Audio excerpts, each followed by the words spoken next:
আগন্তুক হেঁপাহৰ ৰঙালী বিহু উপলক্ষে সদৌ অসমবাসীলৈ আন্তৰিক শুভেচ্ছা জনাইছোঁ।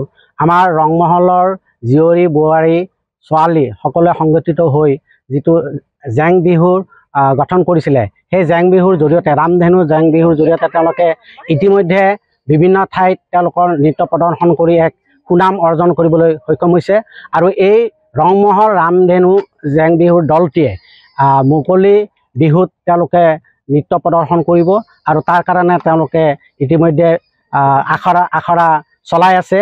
আৰু সঁচাকৈয়ে অতি গৌৰৱৰ কথা যে ৰংমহলৰ সকলো জীয়ৰী বোৱাৰী ছোৱালী ওলাই আহি এই জেং বিহুত অংশগ্ৰহণ কৰিছে আৰু তেওঁলোকে এই জেং বিহুৰ জৰিয়তে হেঁপাহৰ ৰঙালী বিহু উদযাপন কৰাৰ কাৰণে প্ৰস্তুতি চলাইছে। লোকসভা নিৰ্বাচনে কিবা অসুবিধা পেলাইছে নেকি? লোকসভা নিৰ্বাচনে একো অসুবিধা পেলোৱা নাই, কাৰণ বিহু আৰু নিৰ্বাচন একেলগেই চলিব আৰু একেলগে সকলোৱে অংশগ্ৰহণ কৰিব। ধন্যবাদ। আপোনালোকৰ চেনেলৰ যোগেৰে আটাইকে অসমবাসীক ৰঙালী বিহুৰ আন্তৰিক অভিনন্দন জ্ঞাপন কৰিছোঁ।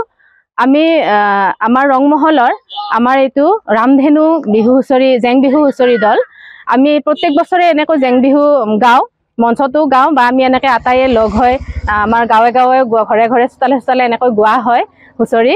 আৰু এনেকৈ আমাৰ বিহুৰ প্ৰস্তুতি চলিছে, আটাইৰে মনত সঁচাই উল্লাস আনন্দ।